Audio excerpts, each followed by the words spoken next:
రోమిల్ రాసిన పత్రిక 8:32 ఆ తన తన సొంత కుమారుని అనుగ్రహించుటకు వెనక తీయక మన అందరి కొరకు ఆయన అప్పగించిన వాడు ఆయనతో పాటు సమస్తము మనకెందుకు అనుగ్రహింపడు.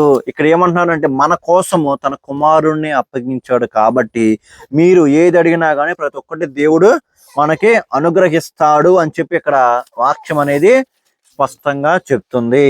అంటే మన కోసం దేవుడు అంతగా ప్రేమించాడు కదా, మనల్ని అంతగా ప్రేమించి తన కుమారుణ్ణి బలిగా అర్పించాడే. మనం అడిగితే ఏమివడా? మన కష్టాల్లో ఉంటే దేవుడు చూస్తా నవ్వుతా ఉంటాడా? మన అనారోగ్యంగా ఉంటే దేవుడు చూసి నవ్వుతాడా? దీనికి బాగా తిక్క కుదిరిందని చెప్పి మనుషులు ఆ మాట అంటారు, కానీ దేవుడు అంటాడు ఆ మాట? అయ్యా నా బిడ్డ అంటాడు, నా బిడ్డ ఏం పర్లేదు, నేను నీకు తోడుగా ఉన్నాను. ఇక్కడ చూడండి, ఎక్కడా లేని ధన్యత మనకే ఉంది. ఏంటో తెలుసా? మన దేవుడు సుఖాల్లోనూ ఉంటాడు, కష్టాల్లోనూ ఉంటాడు. కష్టాలు వచ్చినా ఆయన భయపడాల్సిన అవసరం లేదు, ఎందుకంటే కష్టాల్లో నీ వెనకాలే నీ పక్కనే ఉంటాడు. హల్లెలూయా. కష్టాల్లో నీ పక్కనే ఉంటాడు, నిన్ను ఎల్లప్పుడూ నిన్ను ఆదరిస్తూ ఉంటాడు, అంటే బలపరుస్తూ ఉంటాడు వాక్యంతో.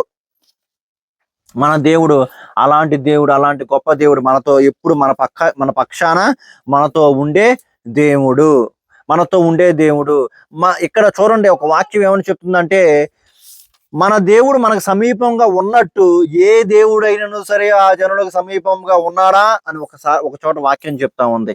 అంటే మన దేవుడు మనకు సమీపంగా ఉన్నాడు, మన పక్షాన ఉన్నాడు, మన పక్షాన ఆయన యుద్ధం కూడా చేసే దేవుడు.